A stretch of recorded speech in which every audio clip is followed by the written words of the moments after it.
అమ్మ నమస్తే. నమస్తే అమ్మా. అమ్మా, ఉమ్, ప్రతి ఒక్కరికి కూడా సొంత ఇంటి కల ఉంటుంది. అవునమ్మా.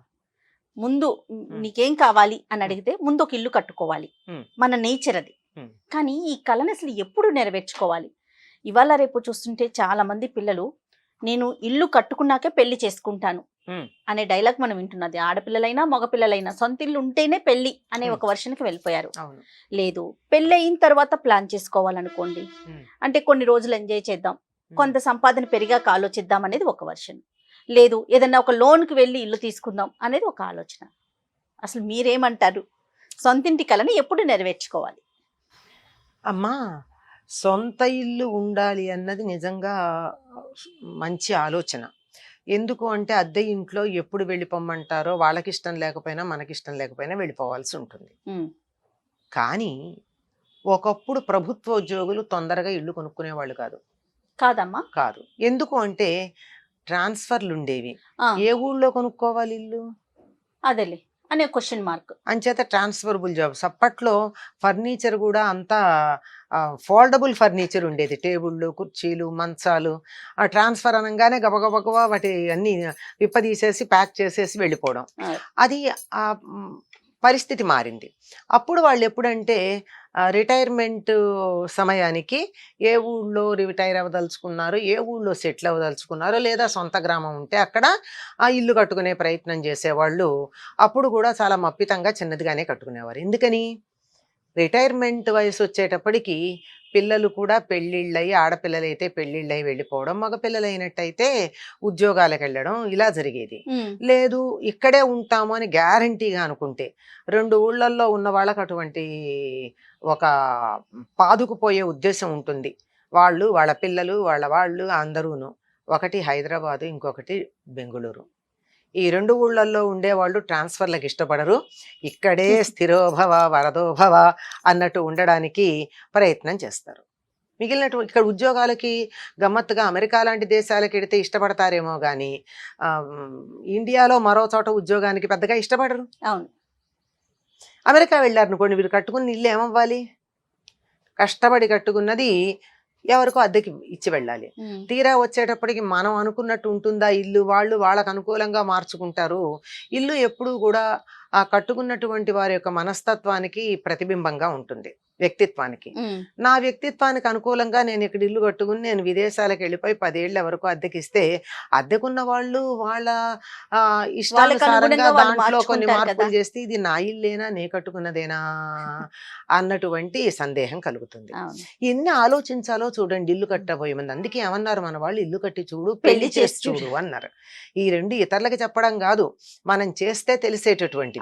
ఇలా బదులు కొంతమందిని చూస్తే ఎందుకు వచ్చిందండి, ఇప్పుడైతే కోట్లల్లో ఉంటున్నాయి, మనం కావాలనుకున్నటువంటి అనుకూలంగా ఉండే ఇల్లు కావాలి అంటే కోటి దరిదాపుల్లో ఉంటుందిట.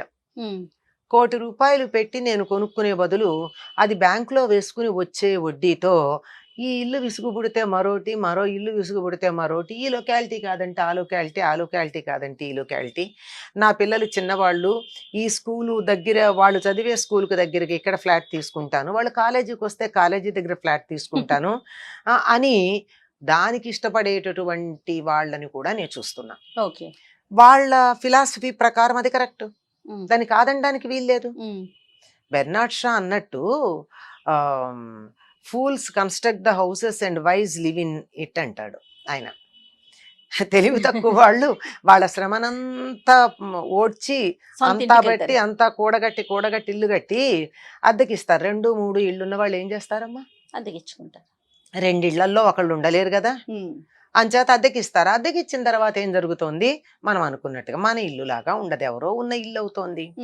అందువల్ల ఇది కూడా ఆలోచించుకోవాలి, నేను ఇక్కడ ఉంటానా, నేనుండే ఇల్లు ఏమిటి, నేను అద్దె కోసం కడుతున్నానా? ఎప్పుడు కూడా గుర్తుపెట్టుకోండి, అద్దె కోసం ఇల్లు కట్టడం అంతా తెలివి తక్కువ పని లేదు. ఇల్లు కట్టుకోవడానికి ఉండాలి, అద్దెలు వస్తాయి అని మాత్రం కట్టద్దు.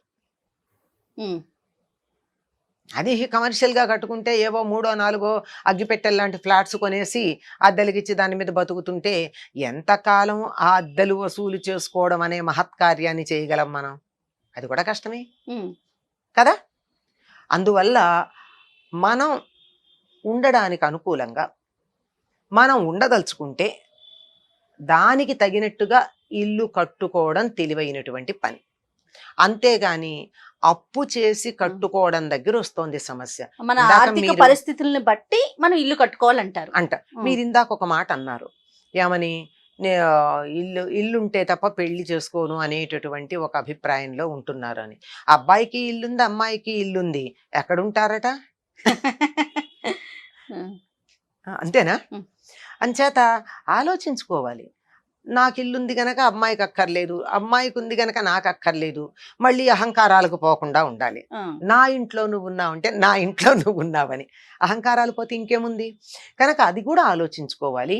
తర్వాత అప్పు చేసి కట్టడం అన్నది కొద్ది కాలం క్రితం మనకి చాలా బాగా ఒక సంప్రదాయంగా అయిపోయిందమ్మా, ఒక అలవాటుగా అయిపోయింది. ఇప్పుడు లోన్లు ఇవ్వడం అన్నది అగ్రెసివ్గా తయారైంది. అగ్రెసివ్ మార్కెటింగ్ అంటారే, లోన్ గివింగ్ కూడా అగ్రెసివ్గా అప్పులు ఇచ్చేటటువంటిది. ఫోన్లు చేసి మీకు హౌసింగ్ లోన్ కావాలా, మీకు ఎంత ఇవ్వమంటారా, మీకేమీ గ్యారంటీ లేకుండానే మేము ఇస్తాము, ఇలాంటి మాటలు మాట్లాడి అప్పులు ఇస్తున్నారు. ఇచ్చిన తర్వాత ఏం చేస్తారు? కట్టలేకపోతే ఇబ్బంది పాలు. ఒక తెలివిగలగా చాలా జాగ్రత్తగా గనక ప్రణాళిక వేసుకుని, ఒక అద్దె ఇంట్లో ఉంటే నేను అద్దె ఇవ్వాలి కదా, ఆ అద్దె ఎంత ఉందో అంత నేను ఈఎంఐ కట్టుకుంటాను అని నిర్ణయించుకుని దానికి తగినట్టు ఇల్లు గాని ఎవరైనా తీసుకున్నట్టయితే వీళ్ళు ఈఎంఐ అయ్యేటప్పటికీ ఇల్లు మిగులుతుంది. కానీ ఈఎంఐ కట్టే అద్దెకి ఇల్లు ఐ రిపీట్, ఈఎంఐ కడుతూ ఇల్లు ఇంటికి లోను తీసుకోవాలనుకుంటే కూడా ముందు కొంత మనం ఇవ్వాలి కదా, దానికి ఇంకో లోను ఇన్వెస్ట్ చేయాలి కదా. అక్కడ ఇన్వెస్ట్ చేయడానికో లోను, వేరే లోను, ఇక్కడేమో హౌసింగ్ లోను, రెండూ కట్టి తడిసి మోపెడవటల్లా ఆ మొట్టమొదట కట్టాల్సినటువంటిది ఏదైతే ఉందో ఆ బేసిక్ అమౌంట్ అది మన దగ్గర ఉండి ఈఎంఐ మాత్రమే మనం అద్దె ఎంత కడతామో అంత కట్టుకునే స్థాయిలో తీసుకుంటే ఒక రకంగా సుఖం. ఒక ఏడాది క్రితం దాకా ఇది చాలా ఆరోగ్యకరమైనటువంటి అనుసరణీయమైనటువంటి ప్రణాళికలాగా అనిపించింది. కానీ ఒక ఏడాది నుంచి ఉన్న పరిస్థితులు గమనించండి. అవునమ్మా, అగమ్యగోచరంగా ఉంది. ఉన్న ఉద్యోగాలు పోయినాయి. విదేశాల్లో ఉన్నటువంటి వాళ్ళకి అసలు ఉద్యోగాలే లేవు. అక్కడున్న వాళ్ళు ఇక్కడికి రాలేకపోతున్నారు, ఇక్కడున్న వాళ్ళు ఇంకో చోటకి వెళ్ళే పరిస్థితి లేదు. అసలు 100% దాకా ఉద్యోగాలు పోయాయి అని చెప్తున్నారు. నాకు సరైనటువంటి సంఖ్య తెలియదు కానీ దరిదాపుల్లో అనుకుంటున్నాం. ఇంత ఉద్యోగాలు పోయినటువంటి పరిస్థితుల్లో ఈఎంఐ కట్టలేక ఇబ్బంది పడిన వాళ్ళు ఎంతమంది ఉన్నారు? ఒక కేసు మీరు వినుంటారు. అమెరికా సంయుక్త రాష్ట్రాలకు వెళ్ళాడు మన దేశం నుంచి. చిన్నప్పటి నుంచి అన్నింటిలోనూ నంబర్ 1, అనుకున్నది అనుకున్నట్టే జరిగింది. మీరు కేసు స్టడీ మీకు తెలిసి ఉంటుంది. అన్నీ ఉన్నటువంటి వాడు, అందమైనటువంటి భార్య, బంగారం లాంటి పిల్లలు, అద్భుతమైనటువంటి ఉద్యోగం అన్నీ ఉన్నాయి, ఆత్మహత్య చేసుకున్నాడు. ఎందుకు? ఈఎంఐస్ కట్టలే. ఉద్యోగం పోయింది, నెక్స్ట్ మంత్ ఈఎంఐ ఎట్లా కడతాను అని. కనీసం ఉద్యోగం పోతే ఒక ఏడాది పాటు ఈఎంఐ కట్టగలిగినటువంటి సొమ్ము మన బ్యాంకులో ఉంటే సేవింగ్స్ ఉంటే అప్పుడు మీరు తీసుకోండి. ఇల్లు గడవాలా? ఉద్యోగం పోతే ఈఎంఐ కట్టాలా? ఇంకోటి వెతుక్కునే లోపల ఇవేం లేకుండా అప్పులు చేసుకుంటే ఎట్లా? ఈ చేసుకున్నటువంటి వాటిల్లో కొన్ని నెమ్మదిగా కట్టినా తర్వాత కడతామన్నా ఊరుకునే ఉంటే కొన్ని ఎంత అగ్రెసివ్ గా లోన్ ఇచ్చాయో అంత అగ్రెసివ్ గా వసూలు చేసుకుంటాయి.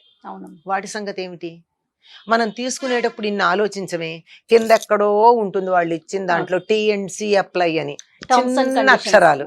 ఆ టీఎన్సీ అప్లై అక్షరాలు చదవక పైదంతా చదువుకుంటారు, తీసుకుంటారు. ఇన్ని ఆలోచించాలమ్మా, ఒక్క సమాధానం కాదు. ఎన్ని ఆలోచించాలి? మన ఇందులో ఉంటున్నామా,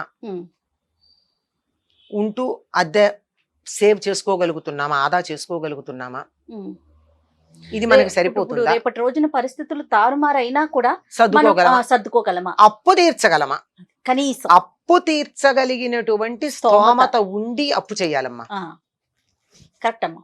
ఇప్పుడు ఏదో ప్రభుత్వం రుణాలు మాఫీ చేసింది అవి చెప్తున్నారు. అవి ఎవరికి చేస్తోంది? ఉద్యోగస్తులకి చేయటం లేదే, బీద వాళ్ళకి మాత్రమే చేస్తోంది. అవును. బిలో పావర్టీ లైన్ వాళ్ళకి, ఏదో సన్నకారు రైతులకి, పెద్ద రైతులకి చేయట్లేదు కదా. అవును. మళ్ళీను సన్నకారు రైతులు, రోజు కూలీలు ఇట్లాంటి వాళ్ళకి చేస్తోంది. కానీ ఇంత వెనకాల ఉన్నా చెయ్యదే.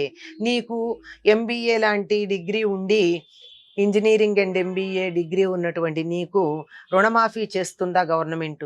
ఎట్టి చెయ్యదు కదా, పరిస్థితుల్లోనూ చెయ్యదు. ఇవన్నీ ఆలోచించుకోకుండా తొందరపడి ముందుకెళ్ళకూడదు.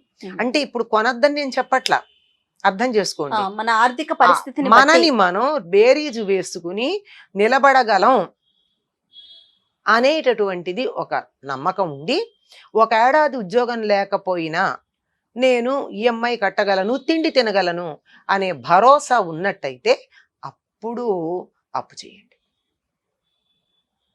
లేదంటే అద్దె ఇంట్లో ఉన్నామనుకోండి, అద్దెలు బలవంతం చెయ్యొద్దు అని కూడా మనకి చెప్తున్నారు కదా ఈ మధ్య. లేదు కొంచెం తగ్గించండి అంటే వాళ్ళు కూడా కొంతకాలం ఊరుకుంటారు కదా.